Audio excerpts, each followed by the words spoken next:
बिस्मिल्लाहिर्रहमानिर्रहीम। अच्छा देखो, आज का जो टॉपिक है ना वो है क्लासिफिकेशन ऑफ कार्बोहाइड्रेट्स। ठीक है, क्लासिफिकेशन ऑफ कार्बोहाइड्रेट्स, इनकी क्लासिफिकेशन देखेंगे। सबसे पहले देखेंगे मोनोसेक्राइड्स को। ठीक है, व्हाट आर मोनोसेक्राइड्स। ठीक है, अच्छा मोनोसेक्राइड्स होते क्या हैं, पहले इसके मेन पॉइंट्स लिखते हैं मोनोसेक्राइड के। इजी है, एक एक करके पढ़ेंगे। मोनोसेक्राइड, डाइसेक्राइड भी होते हैं। ठीक है, डाइसेक्राइड, इसके अलावा ओलिगोसेक्राइड्स भी होते हैं।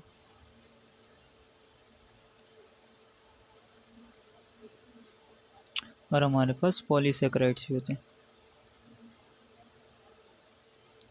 तो ये जो है वो चारों पढ़ेंगे। तो पहले पढ़ते हैं मोनोसेक्राइड्स। मोनोसेक्राइड्स में पहली ये बात है कि ये जो हैं वो मोनोमर्स होते हैं। मोनोमर्स कहते हैं बिल्कुल छोटे को, बिल्कुल सिंपल। ठीक है, मोनोमर्स। अच्छा, ये जो हैं वो सिंपल शुगर्स होते हैं। Monosaccharides simple sugar. ठीक है, एक होता है सिंपल, एक होता है हमारे पास सिंपल। दूसरी बात हमारे पास होती है कॉम्प्लेक्स की। कॉम्प्लेक्स कहते हैं बड़े को, बहुत ही बड़ा हो कोई। ठीक है, और सिंपल मीन्स बिल्कुल नॉर्मल। तो कार्बोहाइड्रेट्स में जो मोनोसेक्राइड्स हैं वो सिंपल शुगर कहलाते हैं। ठीक है, सिंपल क्यों कहते हैं, क्योंकि ये मज़ीद ब्रेक डाउन नहीं हो सकते, हाइड्रोलाइज नहीं हो सकते। Can not be hydrolyse, can not be hydrolyse, hydrolyse. ठीक है, ये हाइड्रोलाइज मज़ीद नहीं हो सकते। इसका रीज़न देखो, सिंपल है।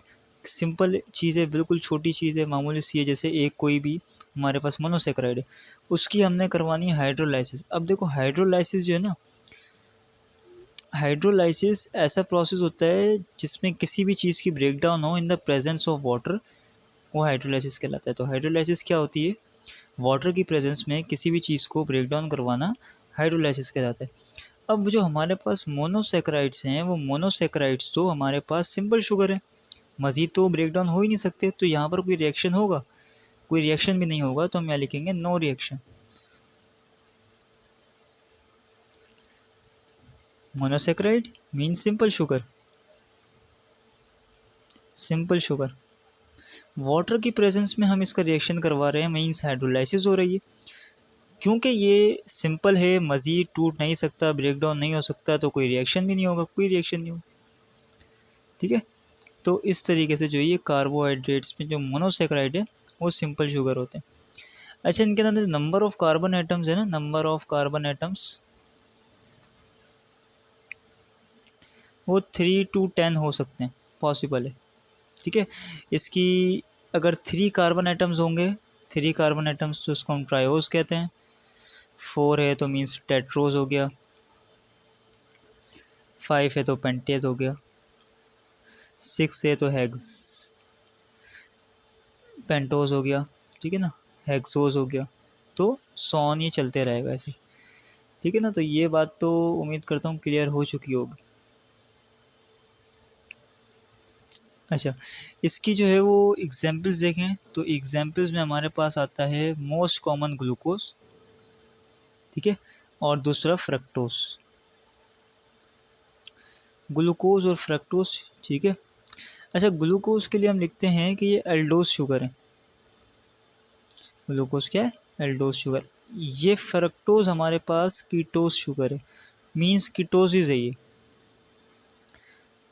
अब इसका मैंने पहले वाली वीडियो में बताया था कि एल्डोज शुगर और कीटोज शुगर में क्या डिफरेंस है। ठीक है, एल्डोज शुगर्स वो शुगर्स होती हैं जिनके पास कार्बोनाइल ग्रुप हो, एल्डिहाइड वाला कार्बोनाइल ग्रुप है। इसके पास कीटोज शुगर कौन सी होती हैं, जिनके पास कार्बोनाइल ग्रुप तो हो लेकिन कीटोन वाला हो, वो ये ग्रुप हो। और इनके पास कौन सा होगा, इनके पास होगा एक साइड पे hydrogen, carbon, alkyl radical, oxygen double bond. ये है हमारे पास कार्बोनाइल ग्रुप, कार्बोनाइल ग्रुप का एल्डिहाइड है, और ये कार्बोनाइल ग्रुप का कीटोन है। तो कीटोन शुगर है। अच्छा, जो मोनोसेक्राइड है ना, वो कंबाइन होकर कोई बड़ा मॉलिक्यूल बनाती है, जैसे सेल्यूलोज है